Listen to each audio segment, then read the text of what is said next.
हम जो करते हैं उसका फल मुझे मिलता है। और जीव जो है व्यर्थ में जो है दूसरे के कर्मों की तरफ अपना जो है निगाह जो है करके और अपना नेत्र गंदा कर लेता है। ब्रह्मा विष्णु महेश कोई ऐसा नहीं है जो अपने कर्म का फल नहीं मिले और न पावे, सब अपने कर्म का फल पाते हैं। एक समय की बात है, एक ऋषि हुए आवर्तक। आवर्तक ऋषि बहुत तपस्या किए।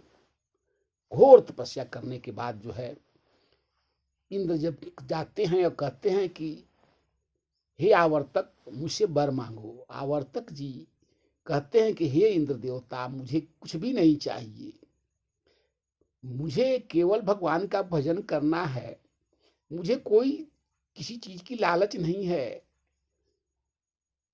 और जो कुछ भी आप देंगे वह मेरे पास रहेगा नहीं, सो मुझे कुछ नहीं चाहिए।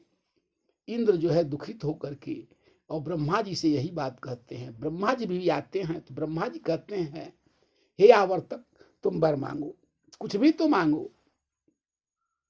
आवर्तक जी कहते हैं कि ना कुछ नहीं चाहिए, मैं भगवान का भजन कर रहा हूं। ब्रह्मा जी उदास स्वर में चले गए।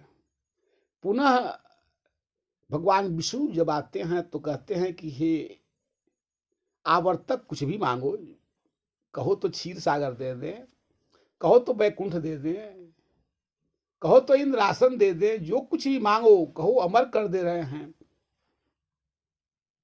आवर्तक जी बोलते हैं कि हे देव आदिदेव आप बताइए, ऐसा कुछ भी नहीं है जो मेरे कर्म का फल के विपरीत मिले, और मुझे किसी चीज की आवश्यकता है ये नहीं है, मुझे कुछ नहीं चाहिए। अंत में वो भी जब चले जाते हैं, लेकिन आवर्तक ऋषि जो है तपस्या में लगे हैं। भोले बाबा से जाए कहते हैं हे भोले बाबा आप देवाधिदेव महादेव हैं, और एक ऐसा तपस्वी है जो हम सब लोग थक गए हैं, किसी से कुछ लेता ही नहीं है, आप चलिए उसको देखिए, कहीं आपसे कुछ ले ले। भोले बाबा बैल पर सवार होकर के पहुंचते हैं। देखते हैं तो वहां उस समय आवर्तक ऋषि स्नान करने के लिए गए थे। भोले बाबा कुछ समय तक इंतजार किए, सभी देवता लोग इंतजार किए, लेकिन देवताओं के अंदर क्रोध आ गया। कामी जीव जो होता है उसको क्रोध आ जाता है। इंद्र कहते हैं कि हे महादेव इसके आश्रम को जला दें। भोले बाबा न याव देखे न ताव देखे, तीसरा नेत्र खोले और आवर्तक ऋषि के आसनी और कमरी और उनका जो भी कुटिया था आश्रम था जल के श्मशान बन गया। जब श्मशान बन गया और श्मशान बना करके और भोले बाबा सब सहित सभी देवता चले गए।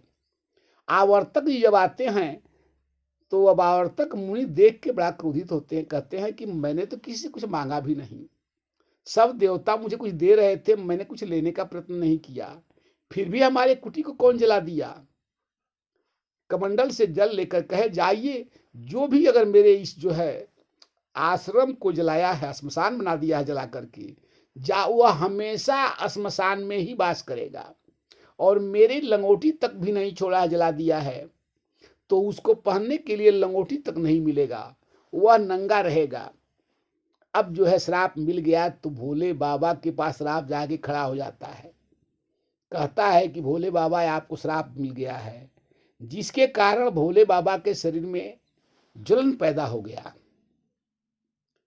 इतना ज्वलन कि गंगा के जल से भी उनका जो है ज्वलन शांत नहीं होता है, और भोले बाबा का जो है आश्रम भी जो है, अब भोले बाबा मन में विचार करते हैं कि जब एक ऋषि जो है, वैसे भोले बाबा चाहते तो श्राप नहीं लगता, देवाधिदेव महादेव हैं, लेकिन अब एक ऋषि का जो है श्राप को कैसे टारे। तो भोले बाबा आज भी अवधू रूप में रहते हैं और श्मशान में वास करते हैं। यही कारण है, हम चाहते हैं, हम सब लोग यही चाहते हैं कि हम कितना हो बुरा कर लें उसका फल मुझे अच्छा मिले, ऐसा हो ही नहीं सकता है।